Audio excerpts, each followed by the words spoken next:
Friends hope you all are doing great. आज की video में बात करने वाले हैं स्पेशली क्रोशिया के लिए। अगर आप लोगों को पीसीसी अटेस्टेशन करवाना है तो उसकी सर्विसेज फिर से स्टार्ट हो चुकी हैं। अगर आप नेपाली सिटीजन हैं, बांग्लादेशी सिटीजन हैं या श्रीलंकन हैं, हमारे पास भी कुछ पीसीसीज हैं जो स्पेशली श्रीलंका की हैं, बांग्लादेश की हैं और नेपाल से हैं। ये जो पीसीस हैं ये हमारे पास नेपाल की हैं और इनके अटेस्टेशन के लिए करा हुआ है।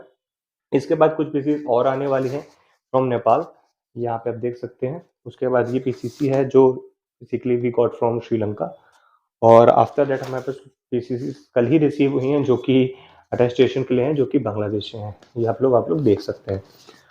तो कुल मिला के 17-18 पीसीस हमें रिसीव हुई हैं। तो इसके बारे में बात करेंगे। अगर आप लोग बेसिकली वीडियो देख रहे हैं मेरी बांग्लादेश से, नेपाल से या फिर श्रीलंका से, कि क्या कॉस्ट आ रही है और कितना टाइम यूजुअली लग रहा है, और अगर आप लोगों को क्रोशिया का अप्लाई करना है तो कैसे क्या प्रोसेस अभी के टाइम पे हो रहा है। बिकॉज अभी के टाइम पे काफ़ी ज़्यादा लोग हैं जो कुछ चीज़ों को बढ़ा चढ़ा के बता रहे हैं सिर्फ अपने प्रॉफिट के चक्कर में। तो वीडियो को लास्ट तक देखना, तभी आप लोग को सारी इन्फॉर्मेशन समझ में आएगी। और उससे पहले वीडियो को लाइक और चैनल को सब्सक्राइब जरूर कर देना।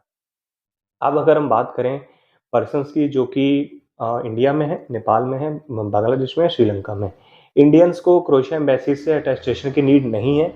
उनको सिर्फ MEA से अटेस्टेशन करवाना पड़ता है। पहले अगर आप लोग को यूरोपास की CV क्रिएट करनी है या फिर आप लोग को डमी टिकट चाहिए, ट्रैवल इंश्योरेंस चाहिए, अटेस्टेशन की सर्विस चाहिए, तो यहाँ पे मैं आप लोग को contact number, WhatsApp number show कर रहा हूँ और एक आप लोग को इंस्टाग्राम का पेज दे रहा है। ये बहुत ही ट्रस्टेड पेज है और इनसे जो भी पेमेंट वेरिफिकेशन होगा वो हमारे थ्रू ही होगा। मतलब आप लोगों की कोई भी पेमेंट है वो खतरे में नहीं जाएगी।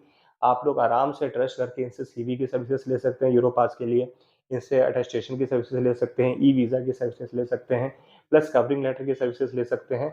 और अगर आप लोगों को कुछ भी डमी टिकट में प्रॉब्लम आ रही है, रिजर्व टिकट में प्रॉब्लम आ रही है, तो भी आप लोग इनसे कॉन्टैक्ट कर सकते हैं या आप लोगों को प्रोवाइड कर सकते हैं। इनके जो लिंक है वो डिस्क्रिप्शन में मैं प्रोवाइड कर दूंगा और व्हाट्सअप नंबर भी आपको स्क्रीन में फ्लैश हो रहा होगा। आप उनसे बेझिझक होकर कॉन्टैक्ट कर सकते हैं। एक ट्रस्टेड प्लेटफॉर्म है। उसके बाद अगर हम बात करें, कोई बंदा नेपाल से है, बांग्लादेश से है या श्रीलंका से है, उसके पास एक पीसीसी है या 100 पीसीसी है, उनकी अटेस्टेशन जो होती है वो खुद की एम्बेसी जो इंडिया में है वहां से प्लस क्रोशिया की एम्बेसी से होती है।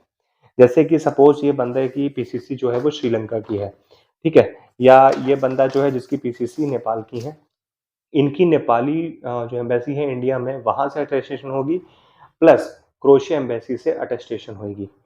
उसके बाद सपोज ये बांग्लादेश की जो पीसीसी हैं, इनका बांग्लादेशी एम्बेसी से होएगा, जो क्रोशिया की एम्बेसी है वहां से इसका अटेस्टेशन अपोस्टाइल होगा।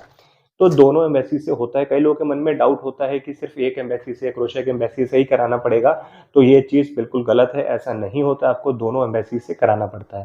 सेकंड चीज़ क्या है कि इसका प्रोसेस टाइम कितना लग रहा है, क्योंकि अभी के टाइम पे नेपाल में जो एक फ्रॉड चला था वो ये चला था कि खुद ही वो स्टैंप मार के दिए दे रहे थे कि सेटिंग में पीसीसी हो जाएगा, 2 से 3 दिन में हो जाएगा, और उसके लिए वो 15,000 20,000 चार्ज कर रहे थे। तो ये जो चीज़ है ये पूरी फ्रॉड है, ये पूरी चीज़ स्कैम है। 2 से 3 दिन में कुछ नहीं होता है और सेटिंग वेटिंग वाला काम कुछ नहीं होता है, क्योंकि कोई भी एम्बेसी आपके सिर्फ 2-4 हज़ार के चक्कर में अपनी इमेज या अपनी एम्बेसी या अपनी कंट्री को गलत रिप्रेजेंट नहीं करेगा। ठीक है, इसकी जो एक्चुअल प्रोसेस टाइम है वो 3 to 4 वीक्स है। हमने जितने भी हमारे क्लाइंट्स से, हमारी जो बेसिकली नेपाल की, काठमांडू की एजेंसीज हैं जिनसे हमारा टाई अप है, जो हमें प्रोवाइड करती हैं, बांग्लादेश की हैं, श्रीलंका की हैं, वहां से बेसिकली हम उनको पहले फैक्ट बता देते हैं कि 3 से 4 वीक का टाइम लगेगा। ऐसा नहीं कि आप बोलो कि सेटिंग में 2 दिन में हो जाएगा, 3 दिन में हो जाएगा, आप हमें पैसा दे दो, ज्यादा हम उसकी डिमांड नहीं करते हैं। कॉस्ट की बात करें तो कॉस्ट आपको बाकी लोगों से बहुत ही चीप में मिलेगी। आप लोग कांटेक्ट कर सकते हैं, डिस्क्रिप्शन में आपको व्हाट्सएप नंबर मिल जाएगा या ईमेल करके भी आप हमसे कंफर्म कर सकते हैं, बट स्टिल काफी ज्यादा चीप में मिलेगा और आप लोग को दोनों मैसेज से अटेस्टेशन करवाना है। अगर आपको MEA अटेस्टेशन करवाना है, अगर आप इंडियंस हैं, तो उसकी कॉस्ट जो है वो 1500 पर डॉक्यूमेंट रहता है विद कुरियर। बाद में बात करें जो अटेस्टेशन के बाद क्या प्रोसेस होता है, अगर आप लोग को वर्क परमिट अप्लाई करना है, सपोज आपका अटेस्टेशन हो गया, देन आपकी जो पीसीसीज होती हैं ये जाती हैं आपके जो भी पर्सन आपका एम्प्लॉयर, लाइक एम्प्लॉयर है या एजेंट है, जो भी है उसके पास जाती है, और देन वो देता है पुलिस स्टेशन में। क्रोशिया का जो वर्क परमिट आता है वो आता है पुलिस स्टेशन में, पुलिस थाने से। ओके, वहां से ही अप्रूव होके आता है। तो वो आपका क्रिमिनल रिकॉर्ड या बैकग्राउंड चेक करते हैं। सो दैट इज वाई उनकी रिक्वायरमेंट ये होती है कि आप लोग पीसीसी दो। अब आप लोग को पीसीसी कराना क्यों पड़ता है? बांग्लादेश का हो गया, श्रीलंका हो गया, नेपाल हो, उनके बंदों को सबमिशन करना पड़ता है इंडिया में। दैट इज वाई कंपल्सेशन है कि आपको इंडिया से ही कराना पड़ेगा, क्रोशिया एम्बेसी से, प्लस उनकी खुद की एम्बेसी से।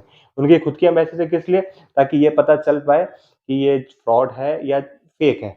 क्योंकि क्रोएशिया एम्बेसी को तो पता नहीं चलेगा, लेकिन अगर नेपाल की पीसीसी है तो नेपाल की एम्बेसी को पता चल जाएगा कि ये जेन्युइन है कि नहीं है। जैसे कि कुछ टाइम पहले जब मैं गया था अटेस्टेशन करवाने के लिए, तो यहाँ पे मैं आप लोग को एक एग्जाम्पल दिखाता हूँ। मेरे पास एक नेपाल की एम्बेसी है, यहाँ पे आप देख सकते हो नेपाल से एक स्टैम्प लग के आता है, MEA से, मिनिस्ट्री ऑफ एक्सटर्नल अफेयर से। आई थिंक दिखाई नहीं दे रहा होगा, बट आप लोग देखेंगे नीचे यहाँ पे एक स्टैंप लग के आता है नेपाल की एम्बेसी में। यहाँ पे स्टैंप उस पर्सन ने गलत लगाई हुई थी, मतलब खुद लगाई हुई थी। दैट्स मीन कि उसकी पीसीसी क्लियर हुई ही नहीं, उसका कोई क्रिमिनल रिकॉर्ड था या फिर उन्होंने वो पीसीसी बनाई ही नहीं आज तक, और वो फ्रॉड या फिर डमी या फिर कह सकते हो गलत छाप जिसे बोलते हैं नेपाल में, वो लगा के उसे करी।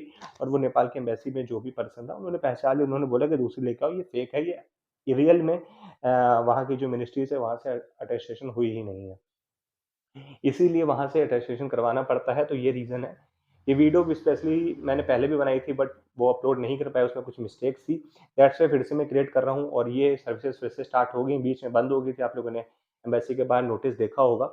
अगर कोई पर्सन क्रोएशिया में बैठा है या बांग्लादेश, श्रीलंका या नेपाल में बैठा है तो कॉन्टैक्ट कर सकता है। स्क्रीन पे नंबर भी फ्लैश हो रहा होगा, चाहे आप नेपालीज हैं, बांग्लादेशी हैं, श्रीलंकन है, जितने भी पीसीस हैं आप लोग कॉन्टैक्ट कर सकते हैं। प्राइस जो है बाकियों से कम मिलेगा। मैंने रीज़न बता दिया है कि क्यों करना पड़ता है आप लोगों को अटेस्टेशन, खुद की एम्बेसी से प्लस क्रोएशिया एम्बेसी से, और कितना टाइम लगता है। एक्चुअल 3 से 4 वीक्स लगते हैं। आप जल्दी के चक्कर में, सेटिंग के चक्कर में मत पड़ें कि हम 2000 ज़्यादा दे देंगे, 4000 ज़्यादा दे देंगे और हमारी पीसीसी सेटिंग से हो जाए।